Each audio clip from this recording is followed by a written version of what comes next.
Hi viewers, ఈరోజు నేను మీతో షేర్ చేసుకోబోతున్నాను ఒక tasty and healthy and yummy chutney recipe అండి. ఈ చట్నీ ఏంటంటే జనరల్గా మనం చేసుకునే బీరకాయ చట్నీ ఆరల్స్ బీరకాయ టొమాటో చట్నీకి కొంచెం ఎడిషనల్ ఫ్లేవర్ యాడ్ చేస్తూ హెల్త్ వైజ్గా న్యూట్రిషియస్ వైజ్గా కూడా చాలా బాగుండేటట్టు నేను దీన్ని ప్రిపేర్ చేశాను. మెయిన్గా దీనికి కావాల్సిన ఇంగ్రీడియంట్స్ చూస్తే ఇప్పుడు మనం ఫస్ట్ ఒక బీరకాయ నేను ఆల్రెడీ ఇక్కడ చాప్ చేసి పెట్టేసుకున్నానండి. ఒక పెద్ద బీరకాయ ఒకటి తీసుకుని దాన్ని పైన పీల్ చేసేసుకుని ఇలా నేను చిన్న స్లైసెస్గా కట్ చేసి పెట్టుకున్నాను. అలాగే ఇక్కడ ఒక 2 మీడియం సైజ్ టొమాటోస్ని నేను సన్నగా పీసెస్లో కట్ చేసి పెట్టుకున్నాను. ఒక 3 గ్రీన్ చిల్లీస్ని నేను ఇలా పొడవుగా స్లిట్ చేసి పెట్టుకున్నాను. అలాగే చట్నీ మిక్సర్లో వేసినప్పుడు వేసుకోవటానికి కావాల్సిన ఒక 5 వెల్లుల్లిపాయలు నేను ఇలా పొట్టు చేసి పెట్టేసుకున్నాను. అలాగే ఒక టేబుల్ స్పూన్ జీలకర్ర, ఇంకా నువ్వులండి, ఇవి తెల్ల నువ్వులు, ఇవి ఒక 2 టేబుల్ స్పూన్స్ తీసుకున్నాను. అలాగే ఇది ఒక టేబుల్ స్పూన్ వేసిన పప్పులండి, పచ్చి వేసిన పప్పులే, నేను వీటిని వేయించలేదు. అలాగే ఒక చిన్న గోళీ సైజ్ అంతా చింతపండు అండి. అలాగే పోపు దినుసులు, ఇందులో నేను అన్ని దినుసులు మిక్స్ చేసేసి పెట్టేసుకున్నాను. అలాగే ఒక 3 ఎండుమిరపకాయలు, ఒక 2 రెబ్బల కరివేపాకు. ఈ పోపు దినుసులు, ఎండుమిరపకాయలు, కరివేపాకు అనేది మనం తాలింపు పెట్టేటప్పుడు యూజ్ చేస్తాము. ఈ మిగతావన్నీ కూడా ఇప్పుడు చట్నీ ప్రిపరేషన్లో యూజ్ చేస్తాం. ఈ చట్నీ ప్రాసెస్లో ఫస్ట్ మనం చేయాల్సింది ఏంటంటే ఈ వేసిన పప్పు, ఈ నువ్వులు, ఈ 2 మనం ఎటువంటి ఆయిల్ యూజ్ చేయకుండా కడాయి పెట్టి స్టవ్ మీద డ్రై రోస్ట్ చేయాలి. ఎటువంటి ఆయిల్ మీరు యూజ్ చేయకండి, డైరెక్ట్గా పచ్చిగా మీరు వేయించుకోండి. సో ఇప్పుడు మనం ప్రాసెస్ ఎలాగో చూద్దాం. ఇప్పుడు నేను స్టవ్ మీద ఒక కడాయి పెట్టుకుని ఆ కడాయిలో కింద నేను మీకు ఫస్ట్ చూపించినటువంటి వేసిన పప్పులు వేసుకున్నానండి. వీటిని నేను డ్రై రోస్ట్ చేసుకుంటున్నాను ఇందాక మీకు చెప్పినట్టు. సో మీరు ఎటువంటి ఆయిల్ అనేది యూజ్ చేయొద్దు.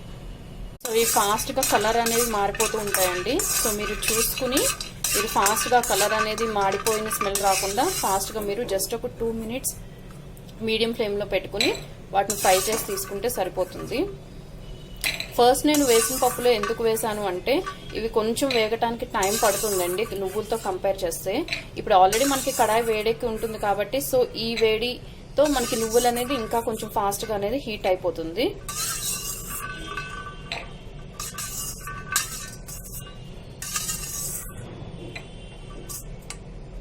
సో ఇప్పుడు నేను నెక్స్ట్ ఇదే కడాయిలోకి ఇందాక నేను తీసుకున్నటువంటి 2 టేబుల్ స్పూన్స్ నువ్వులు ఏవైతే ఉన్నాయో వాటిని వేసుకుంటున్నానండి. ఇవి వేసుకున్నాక మీరు ఫాస్ట్గా తిప్పుతూ ఉండాలి, లేకుంటే అవి తొందరగా చిట్టుపట్టు అని అంటూ ఉంటాయి. సో చూసుకుని మీరు ఆ వేడికి ఫాస్ట్గా అంటూ ఉండండి. అవి కొంచెం బయటికి స్ప్లట్టర్ అలాగే అవుతూ ఉంటే మీరు ఫాస్ట్గా చూసుకుని స్టవ్ని బాగా సిమ్లో పెట్టుకుని బాగా ఫాస్ట్గా తిప్పుతూ ఉండండి. ఇవి ఒక 1 మినిట్ అలా ఫ్రై అయితే సరిపోతాయి మనకి.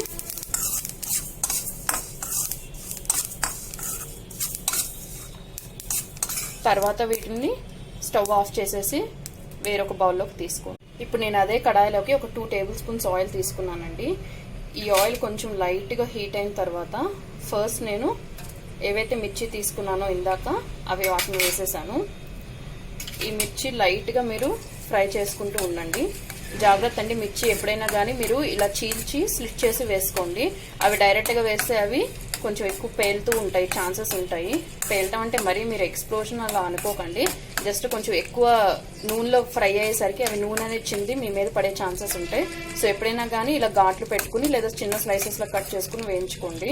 సో ఇవి జస్ట్ ఇవి ఒక 1 మినిట్ అలా ఫ్రై అయిన తర్వాత ఇందాక నేను కట్ చేసి పెట్టుకున్నటువంటి బీరకాయ పీసెస్ ఉన్నాయి కదండి, సో వీటిని వేసేసాను నేను. సో వేసి బాగా మిక్స్ చేసుకోండి. కొంతమంది జనరల్గా ఏం చేస్తారంటే చింతపండుని విడిగా మిక్సీ వేసేటప్పుడు వేస్తారండి, ఆర్ఎల్స్ రోట్లో రుబ్బుకునేటప్పుడు వేస్తారు. బట్ నేనేం చేస్తానంటే ప్రాసెస్ జరుగుతున్నప్పుడే మధ్యలో పెట్టేస్తాను చింతపండు అనేది.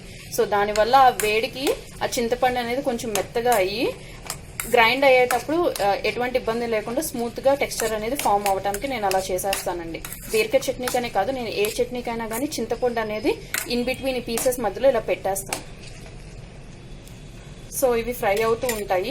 ఇవి ఒక 2 మినిట్స్ అలా ఫ్రై అయిన తర్వాత నేను చాప్ చేసి పెట్టుకున్నటువంటి టొమాటో స్లైసెస్ ఉన్నాయి కదా వాటిని కూడా వేసేస్తున్నాను. సో ఇవన్నీ కూడా ఇలా బాగా మిక్స్ అవుతూ ఉంటాయి. వీటిని ఒక 5 మినిట్స్ ఇలా లో ఫ్లేమ్లో మూత పెట్టుకుని ఫ్రై చేసుకోండి. అప్పుడు మీకు ప్రాసెస్ అనేది ఇంకొంచెం ఫాస్ట్గా అవుతుంది. ఇప్పుడు ఒక 5 మినిట్స్ తర్వాత నేను మూత తీసి చూస్తే నాకు ఇలా టొమాటోస్ అనేది ఆల్మోస్ట్ కొంచెం మషీగా అయిపోతున్నాయండి. ఒక 25% పైనే ఉడికినాయి. సో వీటిల్ని ఇప్పుడు మూత పెట్టకుండా ఒక 5 మినిట్స్ ఇలా ఓపెన్ ఎయిర్లో నేను కుక్ చేసుకుంటాను. 5 మినిట్స్ తర్వాత ఇందాక మీకు చూపించినటువంటి చింతపండు ఉంది కదండి, దాన్ని నేను ఇన్ బిట్వీన్ ఇక్కడ మధ్యలో పెట్టేసి ముక్కలతో కవర్ చేసేస్తాను. ఇప్పుడు ఒక 5 మినిట్స్ తర్వాత చూస్తే ఇక్కడ నాకు బీరకాయ అండ్ టొమాటో ముక్కలు ఆల్మోస్ట్ 50% పైన కుక్ అయిపోయినాయండి. ఇందాక మనకు రిలీజ్ అయిన వాటర్ కంటెంట్ అనేది టొమాటోస్ నుంచి బీరకాయ నుంచి రిలీజ్ అయినటువంటి వాటర్ కంటెంట్ కూడా చాలా వరకు ఎవాపరేట్ అయిపోయింది. సో ఇప్పుడు నేను ఈ స్టేజ్లో ఏం చేస్తానంటే నేను తీసుకున్నటువంటి చింతపండు ఉంది కదా, సో నేను దీన్ని యాడ్ చేసేస్తాను. యాడ్ చేసేసి ఇందాక మీకు చెప్పినట్టు పైన ఈ పీసెస్తో కవర్ చేసేస్తాను. సో ఆ వేడికి అది కూడా మగ్గిపోతుంది. సో ఇలా నేను ఒక 5 to 7 మినిట్స్ ఇలా కుక్ చేసుకున్న తర్వాత దీన్ని నేను ఆరబెట్టి అప్పుడు మిక్సీ జార్కి వేస్తాను. ఎప్పుడు కూడా మనం వేడిగా ఉన్నది ఏది కూడా మిక్సీ జార్కి వేయకూడదండి. ఆ బ్లేడ్స్కి అది పట్టి నలగకపోగా సరిగ్గా తొందరగా మిక్సీ అనేది స్పాయిల్ అయిపోయే ఛాన్సెస్ ఎక్కువ ఉంటాయి. సో ఎప్పుడైనా కానీ మీరు ఏదైనా చట్నీస్ ఆర్ ఎనీ ఐటమ్ మీరు మిక్సీ పట్టాలి అనుకుంటే ఫస్ట్ అది రూమ్ టెంపరేచర్కి వచ్చే వరకు మీరు అడ్జస్ట్ చేసుకుని మీరు కుక్ చేసిన డిష్ అనేది అప్పుడు మీరు మిక్సీ జార్ యూజ్ చేయండి. సో నేను ఇప్పుడు ఇందాక వేయించుకున్నటువంటి బీరకాయ టొమాటో చిల్లీ పీసెస్ ఉన్నాయి కదండి, along with that tamarind.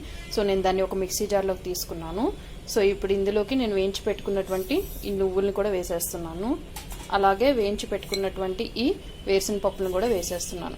So ఇవి మిక్సీ చేసేటప్పుడు ఒక పల్స్ ఇవ్వండి. ఒక రౌండ్ మిక్సీ అయిపోయిన తర్వాత నేను ముందుగా తీసి పెట్టుకున్నటువంటి ఈ పీల్డ్ గార్లిక్, ఈ జీలకర్ర వీటిని కూడా వేసేసి బాగా ఫైన్గా పేస్ట్ చేయండి.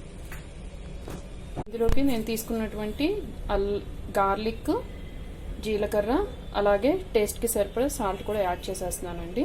సో యాడ్ చేసేసి ఒక ఫైన్ ప్యూరీ లాగా నేను చేసేసుకుంటాను. మీ ఇష్టం, మీరు కోర్స్గా కావాలంటే మరీ ఎక్కువసార్లు మీరు తిప్పకండి మిక్సీ జార్ని. ఒక 1 పల్స్ ఇస్తే మీకు కోర్స్ పేస్ట్ లాగా అవుతుంది. లేదు కొంచెం ఫైన్గా కావాలంటే ఒక 2 or 3 పల్సెస్ ఇవ్వండి హై స్పీడ్ మీద. అంతేనండి. తర్వాత ఈ డిష్ నేను తీసేసిన తర్వాత పోపు ఎలా పెట్టుకోవాలనేది మీకు చూపిస్తాను. నేను చట్నీ అనేది నాకు ఇలా ప్రిపేర్ అయిపోయిందండి. సో దానిలోకి తాలింపు కోసం నేను ఒక తట్కా ప్యాన్ తీసుకున్నాను. సో దీనిలో ఫస్ట్ నేను ఒక టేబుల్ స్పూన్ ఆయిల్ వేసుకుని ఇందాక మీకు చూపించినటువంటి అన్ని మిక్స్ చేసినటువంటి పోపు దినుసులు వేసుకుంటున్నాను. సో ఇది కొంచెం చిటపట్ అని అంటున్నప్పుడు, ఫ్రై అవుతున్నప్పుడు ఇందాక చూపించినటువంటి ఎండుమిర్చి అలాగే కరివేపాకు కూడా వేసేస్తున్నాను. అలాగే కొంచెం పసుపు. సో ఇవన్నీ వేసేసి ఇది బాగా ఫ్రై అయిన తర్వాత నేను దీన్ని తీసుకుని చట్నీ మిక్స్లో కలిపేస్తాను. అంతేనండి, ఎంతో టేస్టీ అండ్ యమ్మీ డెలిషియస్గా ఉండే బీరకాయ నువ్వుల చట్నీ రెడీ అయిపోయింది. ఈ డిష్ని మీరు అందరూ కూడా తప్పకుండా ట్రై చేసి మీకు ఎలా కుదిరిందో మీ ఫీడ్బ్యాక్ని తప్పకుండా నా కమెంట్ సెక్షన్లో తెలియజేయండి. అలాగే మీరు నా ఛానల్ని ఫస్ట్ టైం విజిట్ చేస్తున్నట్టయితే తప్పకుండా నా channel fashion and fashion by Sindhu అనే ఛానల్ని లైక్ చేసి అలాగే మీ ఫ్రెండ్స్ అండ్ ఫ్యామిలీ మెంబర్స్కి షేర్ చేయండి. అలాగే పక్కనున్న బెల్ ఐకాన్ని కూడా యాక్టివేట్ చేసుకోండి. దానివల్ల నేను పోస్ట్ చేసే లేటెస్ట్ వీడియో నోటిఫికేషన్ అప్డేట్స్ అనేవి మీకు వస్తూ ఉంటాయి. Thanks for watching, keep supporting. ఇదిగోనండి ఫైనల్ పిక్ వచ్చేసి మన యమ్మీ చట్నీ డిష్ లుక్ వచ్చేసి ఇలా ఉంటుంది. సో మీరు కూడా తప్పకుండా ట్రై చేసి ఎంజాయ్ చేయండి. Thank you for watching.